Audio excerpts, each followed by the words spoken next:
SC కుటుంబం అనేది కారంపూడి అటువైపున ఉంటే ఊరికి అటువైపున వాళ్ళ ఇల్లు ఉంటే ఆ ఊరు ఎంటర్ కాకమునిపే తనని అడ్డగించడము, అక్కడే గొడవ జరగడము, గొడవ జరిగేది టౌన్లో జరుగుతూ ఉంది, ఇక్కడ నుంచి ఇక్కడ అడ్డగించినారు.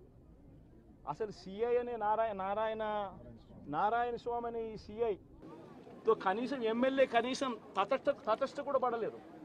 కనీసం చూసిన దాఖలాలు కూడా లేవు వీళ్ళిద్దరూ. ఆ రోజు ఆయన ఉండేది వేరే లొకేషన్లో, గొడవలో వేరే లొకేషన్, టౌన్ మధ్యలో గొడవ జరుగుతా అంటే ఆయన ఉన్నాడు, టౌన్ మొదట్లో ఈయన ఉన్నాడు. అసలు ఆయన తటస్థపడలేదు.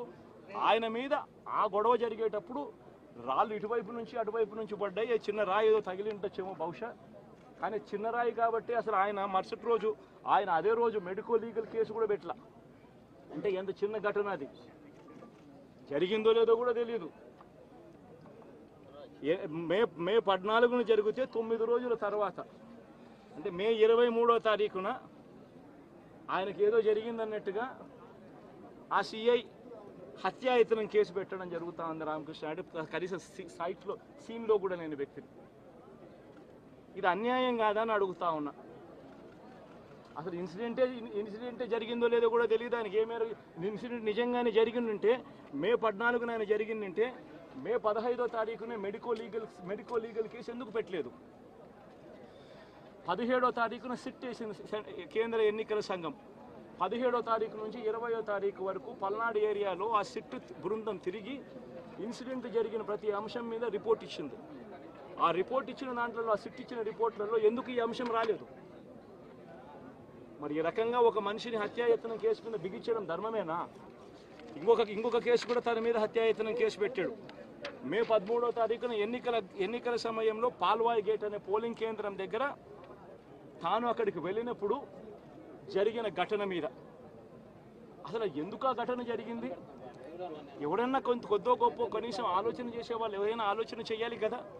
అక్కడ ఉన్న ఎస్సీలను, ఆ గ్రామంలో ఉన్న సామాజిక వర్గం వాళ్ళు గ్రామంలో ఉన్న బూతులు లేకపోయి ఓట్లు వేసే పరిస్థితి లేకుండా ఉన్నప్పుడు ఎమ్మెల్యే అక్కడికి ఆ గ్రామానికి వెళ్ళినప్పుడు ఎమ్మెల్యే ఆ పరిస్థితిని చూసి ఎస్పీకి 4 సార్లు 5 సార్లు 10 సార్లు ఫోన్ చేసినా కూడా ఎస్పీ రాని పరిస్థితిలో ఉన్నప్పుడు, కనీసం సిఐని ఎస్ఐని కూడా పంపించిన పరిస్థితిలో ఉన్నప్పుడు, అటువంటి బూత్లో, సెన్సిటివ్ బూత్లో కేవలం ఒకే ఒక్క హోంగార్డును పెట్టి బూతులు నడుపుతూ ఉన్నారు. అటువంటి పరిస్థితిలో అన్యాయం జరుగుతూ ఉందని చెప్పడం కోసం, అన్యాయం జరుగుతూ ఉన్న వాళ్ళ పక్షాన్ని నిలబడడం కోసం ఎమ్మెల్యే లోపలికి పోయి ఈవీఎంను పగలగొట్టే కార్యక్రమం జరిగింది. ఎందుకు ఈవీఎంలో నిజంగానే ఎమ్మెల్యేనే రిగ్గింగ్ చేసుకుంటా ఉంటే, ఎమ్మెల్యేకి అక్కడ నిజంగానే ఎమ్మెల్యే పరిస్థితి అంత బాగుండింటే ఎందుకు ఎమ్మెల్యే ఈవీఎం పగలగొడతాడు? అక్కడ పరిస్థితి బాగలేదనే కదా, అన్యాయం చేస్తూ ఉన్నారనే కదా. అక్కడికి పోయినప్పుడు అన్యాయం చూశాడు కాబట్టే కదా ఈవీఎం పగలగొట్టాడు. ఆ ఈవీఎం ఏదైతే పగలగొట్టిన కేసులు ఏదవుతుందో తనకు బెయిల్ వచ్చింది. ఈరోజు తను బెయిల్ అక్కడ లోపల ఉన్నది ఈవీఎం పగలగొట్టిన కేసులో కాదు, తను లోపల ఉన్నది ఈవీఎం పగలగొట్టిన కేసులో. అన్యాయం జరిగింది అని చెప్పి, అన్యాయం జరుగుతూ ఉన్న పరిస్థితిలో ఎమ్మెల్యే అక్కడికి పోయి అడ్డుకునే కార్యక్రమంలో జరిగింది అని చెప్పి కోర్టులు కూడా గుర్తించాయి కాబట్టి తనకు బెయిల్ వచ్చింది. కానీ మళ్ళీ ఆ తర్వాత ఏం జరిగింది? ఆ ఇన్సిడెంట్ జరిగిన 10 రోజుల తర్వాత, ఆ ఇన్సిడెంట్ జరిగిన 10 రోజుల తర్వాత, అంటే మే 23వ తారీఖున ఎమ్మెల్యే అక్కడికి వెళ్ళి హత్యాయత్నం చేశాడట. అదే పోలింగ్ బూత్లో హత్యాయత్నం చేశాడంట. ఎవడన్నా బుద్ధునోడు ఎవడన్నా నమ్మదానికి ఉందయ్యా? ఎవడన్నా ఎమ్మెల్యే అనేవాడు అక్కడికి పోయినప్పుడు వాళ్ళు చేస్తూ ఉన్న రిగ్గింగు, ఎమ్మెల్యే దానికి అడ్డుకునే కార్యక్రమం చేస్తూ ఉంటే ఎమ్మెల్యే అక్కడికి పోయి ఎమ్మెల్యే హత్యాయత్నం చేస్తాడా? చెప్పడానికైనా హద్దు పొద్దు ఉండాలి కదా. 10 రోజుల తర్వాత ఎమ్మెల్యే హత్యాయత్నం చేశాడని చెప్పి కేసు పెడతారు 10 రోజుల తర్వాత.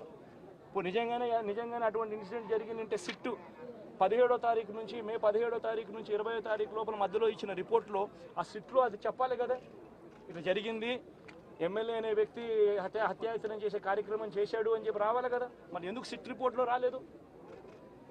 ఈ రకంగా ఒక మనిషిని కేవలం 4 సార్లు ఎమ్మెల్యే, తాను 2000 కన్సిస్టెంట్గా 4 సార్లు ఎమ్మెల్యే గెలిచాడు.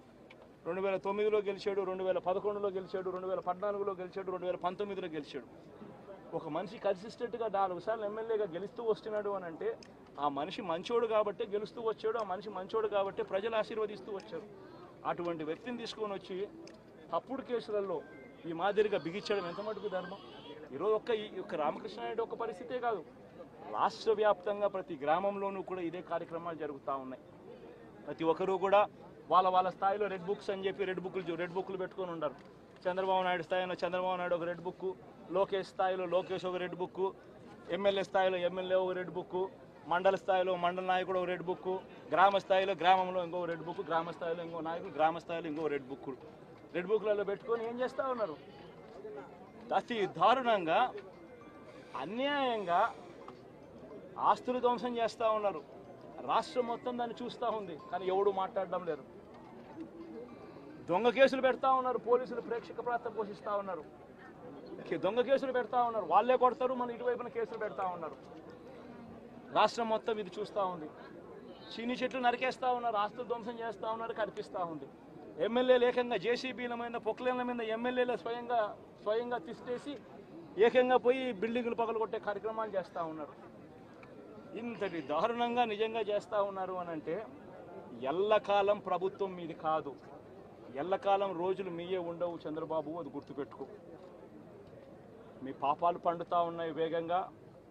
ప్రజలు దీన్ని క్షమించని పరిస్థితుల్లోకి వస్తారు. ఖచ్చితంగా మీకు బుద్ధి చెప్పే పరిస్థితులు రోజులు కూడా ఉంటాయి. శాతనైతే మంచి చేయండి, మంచి చేసి ప్రజల మనసులు గెలుచుకుని ఓట్లు ప్రజల మనసుల్లో స్థిరస్థాయిగా నిలబడే కార్యక్రమం చేయండి. కానీ తప్పుడు రాజకీయాలు ఈ మాదిరిగా నువ్వు ఒక్కరివే చేస్తావు అనుకుంటా ఉన్నావు. ఇదే మాదిరిగా కొనసాగితే రాష్ట్రంలో ఒక తప్పుడు సాంప్రదాయానికి నువ్వు నాంది పలుకుతా ఉన్నావు. నువ్వు వేసే ఈ బీజం, నువ్వు వేసే ఈ తప్పుడు సాంప్రదాయం, రేపొద్దున నువ్వు వేసే ఈ బీజం చెట్టు అవుతుంది. రేపొద్దున నువ్వు ఏదైతే ఇత్తుతావో అదే పండుతుంది. రేపొద్దున మళ్ళీ మీ గ్రామాలలో మీ కార్యకర్తలకు ఇదే పరిస్థితినే ఇదే మాదిరిగానే మళ్ళీ జరిగే కార్యక్రమాలు కూడా జరుగుతాయి. అటువంటి తప్పుడు సాంప్రదాయాలు దయచేసి ఇప్పటికన్నా ఆపండి. నాయకులుగా ఉన్న మనలాంటి వాళ్ళం ఇలాంటివి ప్రోత్సహించకూడదు. ఇలాంటివి ఎవరు తప్పు చేసినా తప్పు అని చెప్పే కార్యక్రమం నాయకులుగా మనం చెయ్యాలి. కానీ దగ్గరుండి ఈ మాదిరిగా ప్రోత్సహించడం అతి దుర్మార్గమైన కార్యక్రమం. దయచేసి దీనికి ఫుల్ స్టాప్ పెట్టే కార్యక్రమం ఖచ్చితంగా చెయ్యండి చంద్రబాబు అని చెప్పి సందర్భంగా మరొక్కసారి చంద్రబాబును ఈసారి హెచ్చరిస్తున్నామని కూడా చెప్తా ఉన్నాం. ఈసారి కోరడం లేదు, హెచ్చరిస్తున్నామని కూడా చెప్తా ఉన్నాం. ఇదే మాదిరిగా జరుగుతూ పోతూ ఉంటే మాత్రం ఎవరైనా కూడా ఊరుకునే కార్యక్రమం జరగదు. రియాక్షన్ అనేది ఖచ్చితంగా ఉంటుందని కూడా చంద్రబాబు నాయుడు సందర్భంగా గట్టిగా చెప్తాం. ఈరోజు పిన్నెల్లి రామకృష్ణారెడ్డి మీద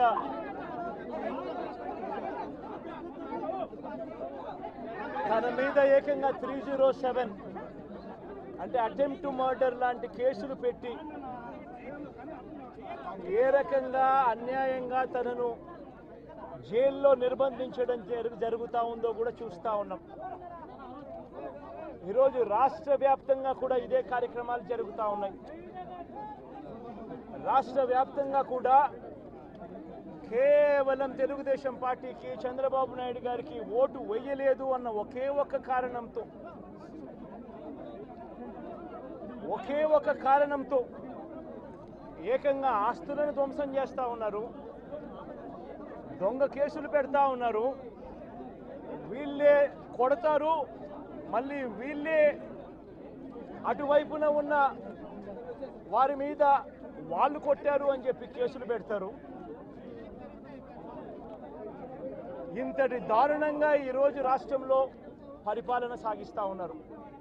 నేను అడుగుతా ఉన్నా, ఇదే గత 5 సంవత్సరాల కాలంలో వైఎస్ఆర్సీపీ పరిపాలనలో ఉండగా, వైఎస్ఆర్సీపీ ప్రభుత్వంలో ఉండగా అప్పుడు జగన్ ఏం చేశాడు? కులం చూడలేదు, మతం చూడలేదు, ప్రాంతం చూడలేదు, చివరికి ఏ పార్టీకి ఓటు వేశారన్నది కూడా చూడకుండా ప్రతి పథకము ప్రతి మనిషి కూడా అర్హత అన్నది మాత్రమే ప్రామాణికంగా తీసుకుని ప్రతి ఇంటికి డోర్ డెలివరీ చేసిన ప్రభుత్వం వైఎస్ఆర్సీపీ ప్రభుత్వందైతే, జగన్మోహన్ రెడ్డి ప్రభుత్వందైతే ఈరోజు కేవలం తెలుగుదేశం పార్టీకి ఓటు వేయలేదని, కేవలం చంద్రబాబు నాయుడు గారికి ఓటు వేయలేదని, కేవలం ఓటు వేయలేదన్న ఒక్క కారణంతో ఆస్తులు ధ్వంసం చేస్తూ ఉన్నారు, మనుషులను కొడతా ఉన్నారు. కొట్టిబరి కేసులు పెడతా ఉన్నారు. ఇంతటి అన్యాయంగా రాష్ట్రాన్ని రావణ కాష్టం చేస్తూ ఉన్నారు.